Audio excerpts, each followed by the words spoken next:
Side खबरों के लिए सब्सक्राइब करें फ्लेम मीडिया और उसके बाद बेल आइकन को प्रेस करें ताकि सबसे पहले आपको मिले एक्सक्लूसिव खबरें।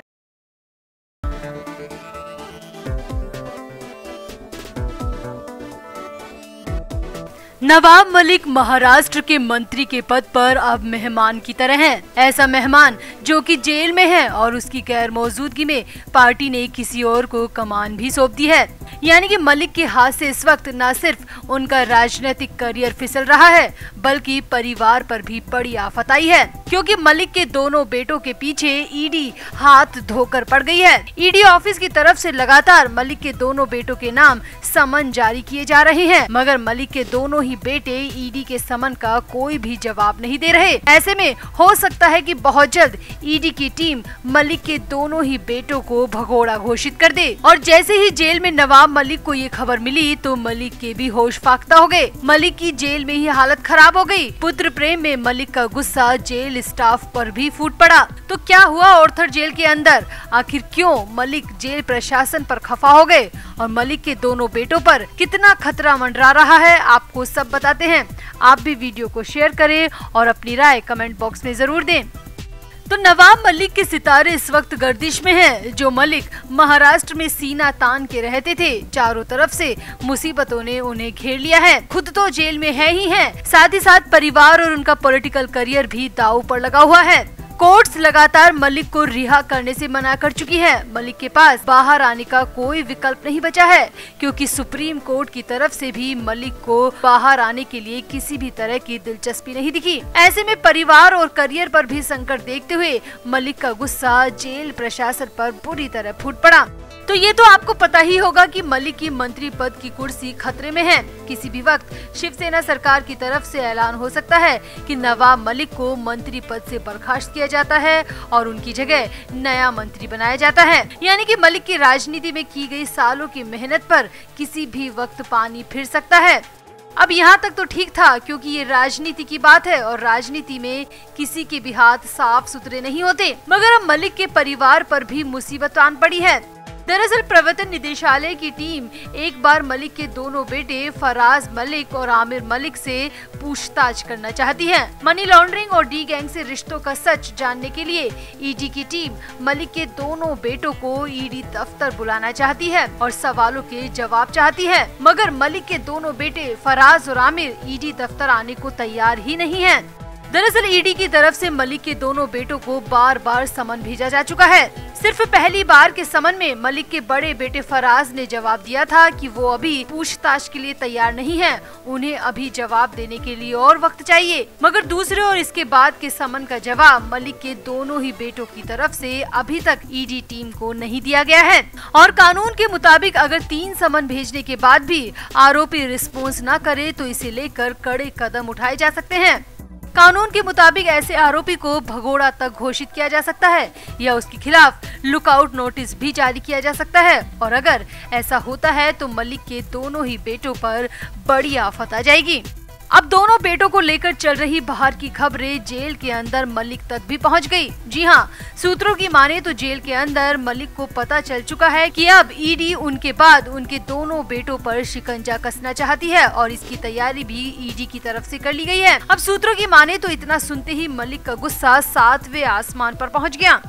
जेल सूत्रों की माने तो इस बात को सुनकर नवाब मलिक बेहद गुस्सा हो गए और उन्होंने चिल्लाना भी शुरू कर दिया। अब बात तो गुस्से वाली है ही, क्योंकि मलिक को ही क्या किसी को भी दूर दूर तक अंदाजा नहीं होगा कि इतने पुराने मामले में मलिक इतनी बुरी तरह फंस जाएंगे कि आफत उनके परिवार तक भी पहुंच जाएगी। अब सामने आया है कि मलिक बेहद गुस्से में जेल स्टाफ पर भी बरसे और गुस्से में कई सवाल कर डाले। हालांकि जेल स्टाफ को इतनी परमिशन नहीं होती कि वो आरोपी को ऐसा वैसा कुछ भी बताए, मगर मलिक का कहना था कि वो सब जानना चाहते हैं कि आखिर क्यों ईडी की टीम अब उनके बेटों को निशाना बनाना चाहती है। अब वाकई में मलिक परिवार के साथ हो तो बुरा ही रहा है, मगर कहते हैं ना, कल का बोया बीज आज में निकलता है और जो आम बोएगा उसे आम मिलेंगे और जो बबूल बोएगा उसे कांटे ही मिलेंगे। तो मलिक के साथ भी ऐसा ही कुछ हो रहा है, क्योंकि ईडी ने जो भी केस और आरोप उन पर लगाए हैं वो सब काफी पुराने हैं, मगर केस तो मलिक पर बनता है। और अब तो ईडी की तरफ से चार्जशीट भी दाखिल करवा दी गई है और सुप्रीम कोर्ट भी रिहाई की राहत को लेकर इनकार कर चुका है। यानी मलिक की तो लंका लगेगी ही लगेगी, साथ ही साथ जद में उनके दोनों बेटे और उनका परिवार भी फंस रहा है। इस वजह से मलिक का गुस्सा जेल में काफी बढ़ चुका है। तो आपको क्या लगता है, क्या ईडी को बिना वक्त गवाए मलिक के बेटों को भगोड़ा घोषित कर देना चाहिए, या फिर अभी थोड़ा वक्त और मलिक के दोनों बेटों को मिलना चाहिए ताकि वो पुराने मामले में सारी जानकारी जुटा सके? क्या ईडी के इस कदम पर मलिक का गुस्सा होना जायज है, या फिर मलिक को समझना चाहिए कि कर्मों के फल तो भोगने ही पड़ते हैं? आप भी मलिक को लेकर और ईडी की कार्रवाई को लेकर कमेंट जरूर करें और वीडियो को भी शेयर करें। तो इस वक्त मुंबई की राजनीति में काफी उथल पुथल मची हुई है। शिवसेना और बीजेपी आमने सामने हैं। सरकार के मंत्रियों पर जांच एजेंसियां घेरा डालकर बैठी हुई है। ऐसे में मोदी के मुंबई दौरे पर सबकी नजरें हैं। दरअसल नरेंद्र मोदी 24 अप्रैल को यानी आज ही मुंबई पहुंच चुके हैं और वहां पर पहले लता मंगेशकर अवार्ड से नवाजे जाएंगे। अब मोदी का मुंबई आना कई नई खलबली मचा सकता है। कहने को तो मोदी अवार्ड से सम्मानित होने के लिए मुंबई पहुंचे हैं, मगर मोदी के विजिट की खबर से ही सियासी महकमे में काफी उथल पुथल मच गई है। खबरें तो यहाँ तक है कि आनन फानन में एक सीक्रेट मीटिंग भी आयोजित हुई है और ये मीटिंग नवाब मलिक को लेकर हुई है। सूत्रों की माने तो मोदी के मुंबई विजिट से ठीक पहले शिवसेना और एनसीपी के बड़े नेताओं के बीच एक गुप्त बैठक हुई है, जिसमें नवाब मलिक समेत कई प्रमुख मुद्दों पर चर्चा की गई है। तो जब से नवाब मलिक की गिरफ्तारी हुई है तब से ही बीजेपी लगातार शोर मचा रही है कि मलिक को मंत्री पद से हटाया जाए। बीजेपी नेता और पूर्व मुख्यमंत्री देवेंद्र फडणवीस समेत बीजेपी के तमाम विधायक विधानसभा के बाहर और अंदर मलिक को लेकर काफी हंगामा कर चुके हैं।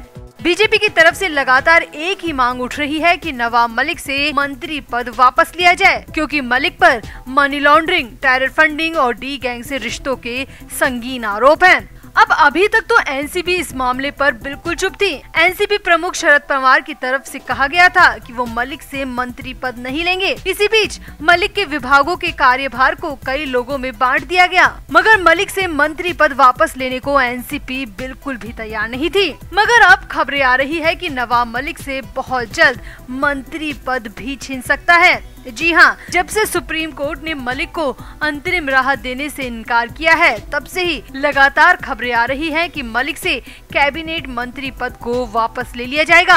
और सामने तो ये भी आया है कि मलिक को मंत्री पद से बर्खास्त करने को लेकर शिवसेना और एनसीपी के बीच एक गुप्त बैठक भी हुई है और उसी बैठक में ये सब तय किया गया है कि मलिक से मंत्री पद ले लिया जाए और मलिक की जगह किसी और को मंत्री पद सौंप दिया जाए, ताकि विरोधी पार्टियों का मुंह बंद हो जाए। क्योंकि विरोधी पार्टी बीजेपी पिछले 2 महीने से लगातार नवाब मलिक को हटाने की मांग कर रही है, मगर पहले शिवसेना और एनसीपी को लग रहा था कि मलिक को जल्द ही जेल से बाहर निकालने में वो सफल हो जाएंगे, मगर लगातार सभी कोर्ट मलिक की रिहाई को खारिज कर चुके हैं और सुप्रीम कोर्ट से खारिज होने के बाद तो कोई विकल्प भी नहीं बचा है। इसी बीच ईडी ने भी 5000 पन्नों की जो चार्जशीट समय से पहले दाखिल करा दी है, उससे भी मलिक की मुश्किलें और ज्यादा बढ़ गई हैं।